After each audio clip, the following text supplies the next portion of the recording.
अस्सलाम वालेकुम वीवर्स, अल्लाहुम्मा सल्ली अला मुहम्मदिन व आले मुहम्मद। तमाम खास व आम को इस बात की इत्तला दी जाती है government of the Punjab service and general administration department cabinet wing की जानिब से एक लेटेस्ट नोटिफिकेशन 14 अक्टूबर 2025 को जारी किया गया, जिस नोटिफिकेशन के मुताबिक जनाब मोहतरम जो है अपनी पावर्स को इस्तेमाल करते हुए जनाब चीफ मिनिस्टर ऑफ पाकिस्तान की जानिब से जनाब अला कुछ जो है फॉर्मल चेंजेस की गई हैं, जिसके मुताबिक आप सबको अपडेट कर दूँ कि जनाब मोहतरम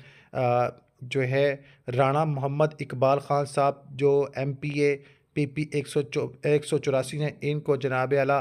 जो वज़ीर कानून जनाब आला तैनात किया गया है। इसके अलावा ख्वाजा मोहम्मद मनशा उल्लाह भट्ट साहब MPA PP 47, इनको लेबर एंड ह्यूमन राइट्स का जनाब आला चीफ मुकर्रर किया गया है। By the order of the governor of the Punjab Zahid Akhtar Zaman chief secretary की जानिब से तस्दीक शुदा नोटिफिकेशन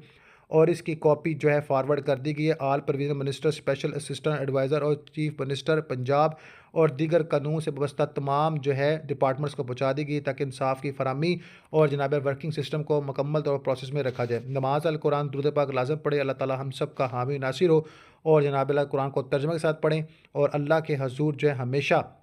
अपने लिए दुआएँ माग़फ़िरत करें। और जिन हज़रात को अल्लाह ताला ने मौका दिया है मुल्क को खिदमत करने का, अल्लाह ताला इनको कायम रखे और इस मकसद पर कामयाब रखे। हमारी गुड विशेस इनके साथ है। अल्लाहुम्मा सल्ली अला मुहम्मदिन व आले मुहम्मद, अल्लाहुम्मा सल्ली अला मुहम्मदिन व आले मुहम्मद, अल्लाहुम्मा सल्ली अला मुहम्मदिन व आले मुहम्मद। अल्लाहु अकबर, अल्लाहु अकबर, अशहदु अन ला इलाहा इल्लल्लाह व अशहदु अन्न मुहम्मदन रसूलुल्लाह सल्लल्लाहु अलैहि वसल्लम। महविश बीबी सरदार साहिबा की जानिब से जो सिलेक्शन ऑफिसर हैं, तस्दीक शुदा नोटिफिकेशन 14 अक्टूबर 2025 को इस नोटिफिकेशन को डिसाइड किया गया।